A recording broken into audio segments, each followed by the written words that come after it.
Vamos dar continuidade ao nosso estudo de computação concorrente, estudando agora listas encadeadas e de forma mais ampla diferentes abordagens para se lidar com estruturas de dados em ambientes concorrentes.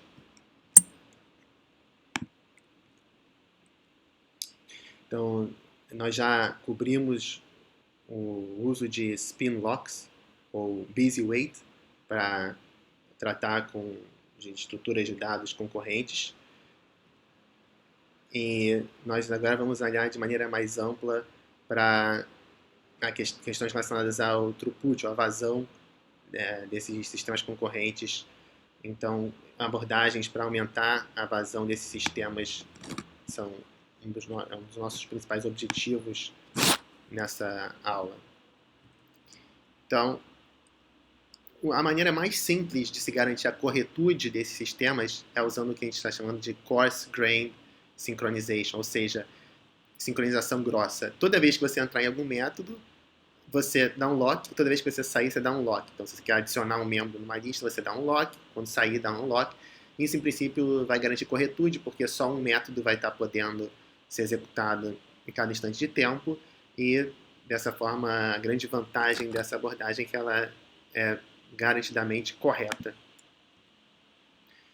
Então, as threads, elas esperam em linha, e à medida que a gente adiciona novas threads, a gente tem, então, pode ter um gargalo, né? As threads vão ficar esperando para poder entrar em regiões críticas. Então, isso pode reduzir bastante a eficiência do sistema.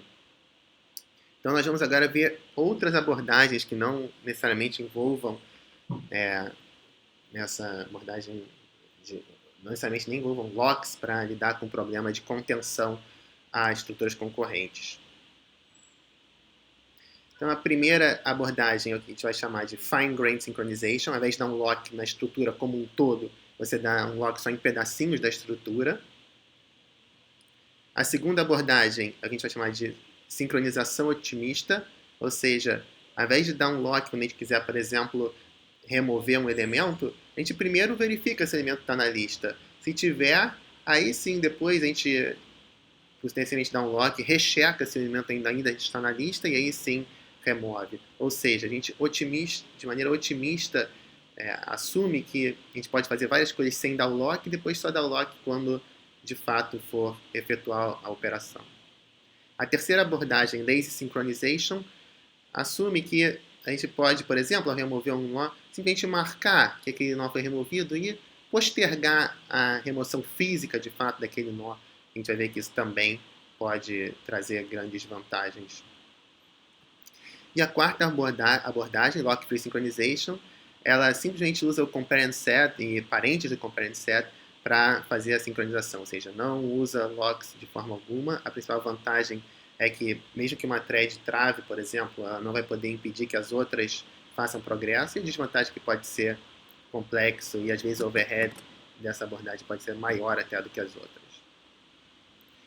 Para ilustrar todos esses padrões, para ilustrar esses 4 padrões que a gente apresentou, nós vamos usar as listas encadeadas para implementar a noção de conjunto. Então, conjunto é uma série de elementos, né, únicos e que a gente vai estar armazenando na forma de uma lista encadeada. Okay? Então, a ideia aqui é que a gente vai usar conjunto só para ilustrar as ideias. Essas ideias também poderiam ser aplicadas em outros contextos para outras estruturas de dados. Então, aqui as operações básicas com conjuntos, temos os métodos adicionar, remover e contém. Então, adicionar adiciona um elemento X no conjunto, remover remove o elemento X e contém verifica se X está ou não no conjunto. Lembrando que um conjunto não tem elementos duplicados e, embora o conjunto em si seja uma coleção não ordenada de itens, a nossa forma interna de armazenar o conjunto vai envolver uma lista encadeada que vai estar ordenada de acordo com a chave de cada elemento contido no conjunto. Então, tem aqui a interface do conjunto, tem os métodos add, remove e contain. O método add adiciona, remove remove e contain verifica se o elemento está ou não no conjunto. Um nó desse conjunto ele tem 3 elementos, o item, uma chave e um ponteiro para o próximo nó. Para os fins práticos aqui dessa apresentação, tanto item quanto chave a gente vai assumir que são sinônimos, então vai estar usando um ou outro como sendo o nosso objeto de interesse. Então, o item é o item de interesse. A chave pode ser uma hash em cima do item. Para nossos fins aqui dessa apresentação, de novo, o item aqui vão ser sinônimos. E next é uma referência para o próximo nó. Então, aqui a gente tem um exemplo de uma lista armazenando os nós A, B e C. E a gente vai ter 3 em variantes, então. A gente vai em variantes que vão ser coisas que a gente vai assumir que vão ser preservadas ao longo da execução do nosso algoritmo. Então, aqui a gente vai, para verificar que o algoritmo funciona, vai usar uma ideia parecida com a ideia de a prova por indução. Né? A gente vai verificar que, de fato, aquela propriedade vale inicialmente, vai verificar que cada método preserva aquela propriedade. Né? Então, nossas invariantes aqui vão envolver os métodos add, remove e contain e vão estar relacionados então, com esses métodos e a maior parte dessas provas vai ser bem simples e a gente vai também estar verificando que identificar os pontos de linearização também não vai ser complicado. Em geral, a gente vai estar assumindo que não existe interferência entre os métodos considerados e outros métodos, e isso daí é bem fácil implementar em orientação a objeto, né, porque uma classe só pode ser acessada por meio dos métodos que aquela classe expõe. Né? Então, por exemplo, a gente vai assumindo que os nós no nosso conjunto, nossas listas, não vão estar visíveis para outras classes. Ok. E é importante também destacar que essa interferência não pode ocorrer nem em nós removidos, se esses nós puderem ser reaproveitados, por exemplo, a gente tem que tomar cuidado para que nó de interferência, o nó removido, que eventualmente seja reusado e que indiretamente acabe tendo uma interferência de uma classe em outra. Mas o Java já garante o garbage collection, que limpa a memória toda vez que um nó é liberado, então não tem interferência entre uma classe e outra. E a gente tem, então, tipos de dados abstratos e essas representações concretas sobre esses tipos. Então, por exemplo, nosso tipo de dados abstrato aqui poderia ser, por exemplo, o conjunto AB, que de uma maneira concreta é representado por forma de uma lista encadeada, em que o nó head aponta para A, que aponta para B, que aponta para o tail.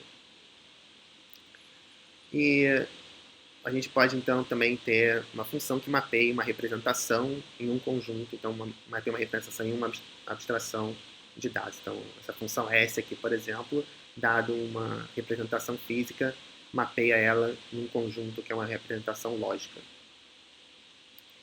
Então, quais vão ser as invariantes que a gente vai estar considerando aqui? Que algumas possibilidades seriam que a nossa representação, né? Então, as invariantes são sobre as representações, são listas encadeadas que são ordenadas, sem duplicações, né? E essas representações, esses invariantes dessas representações caracterizam propriedades que vão se manter ao longo da execução do código. E aí a gente pode, então, estabelecer um contrato. Então, por exemplo, se a gente tem um método add que deixa 2 cópias de x dentro da lista e o método remove que remove só uma delas, quem que está correto e quem não está, né? Então depende do contrato que foi estabelecido. Se o contrato estabeleceu que a nossa representação não poderia ter duplicatas, então o add que errou ao deixar 2 cópias. Se a representação, por outro lado, diz que pode ter duplicatas, então quem errou foi o remove, porque só removeu uma das 2 duplicatas. E aí, no nosso exemplo particular, a gente vai assumir, então, 3 invariantes. A primeira é que existem 2 nós especiais, o tail e o head, e eles vão sempre estar presentes na nossa estrutura. A segunda é que a nossa lista vai estar ordenada por hash, e a terceira é que a gente não vai ter duplicatas. Essas vão ser nossas 3 invariantes nesse nosso exemplo concreto. E aí a gente tem então nosso mapeamento de abstração, dado o S do head, que são os elementos acessíveis a partir do head. Então nosso conjunto vai consistir daqueles elementos X, tais que existe que A é alcançável a partir do head e A.item, o item associado a A é igual a X. Então, o conjunto de elementos que estão contidos na nossa coleção é o conjunto de elementos que são alcançáveis a partir do head. E aí aqui a gente tem então como funciona o add e o remove. O add simplesmente adiciona um elemento na lista e o remove tira um elemento da lista, dessa forma que está ilustrado aqui na apresentação. E aí o coarse-grained locking basicamente diz que você vai fazer um lock da lista inteira toda vez que você quiser fazer qualquer operação. Então você dá um lock e você logo depois dá o lock pode dar, por exemplo, inclui, a thread verde inclui um OC e depois se outras threads querem fazer alguma coisa, não adianta, a gente tem que esperar ser liberada a estrutura para as outras threads poderem fazer alguma coisa. Então, a ideia é que o coarse-grained locking é muito simples, mas pode gerar contenção pela lista desnecessariamente. Então, o próximo passo é assumir que a gente vai ter, ao invés de coarse-grained locking, fine-grained locking, mais fino. Né? Então, ao invés de você fazer um lock da estrutura inteira, você faz um lock só de uns pedacinhos. Então, vamos ver como é que funciona isso. Por exemplo, aqui a thread verde, add, depois dá um lock no A, depois dá um lock no B, depois dá um lock no C, e assim por diante. Então, de par em par, né, como se estivesse dando as mãos, nós estivéssemos dando as mãos, a thread verde vai dando lock nesses nós e vai fazendo o que ela quiser, por exemplo, adicionando, lendo ou removendo nós dessa lista. Então, se ela quer remover, o que ela vai fazer? Vai primeiro buscar o B, e aí logo em seguida remove o B e faz o A apontar para o C. Então, dessa maneira, guardando sempre um lock dos dois nós adjacentes, do predecessor e do nó ao qual você quer remover nesse exemplo particular, a gente garante que todas as operações vão continuar funcionando exatamente da maneira esperada. A gente não precisa dar um lock na lista inteira, só precisa dar um lock em dois nós de cada vez. Então, a pergunta que pode ficar aqui é por que a gente precisa, né, segurar dois, porque não sempre segurar só um elemento da lista. E isso vai ficar bem claro aqui. Por exemplo, se a gente considerar aqui esse caso, tem A, B e C, e dois nós decidem remover, um nó decide remover B e outro decide remover C. Né? Se eu decido remover C, por exemplo, o vermelho decidiu remover C, se eu estivesse sempre guardando o lock só de um elemento, digamos que ele parou no lock do elemento B, e aí o verde quer remover B, o que ele faz? Guarda o lock de A. E aí o que pode acontecer? Vai ficar bem claro aqui na animação. Né?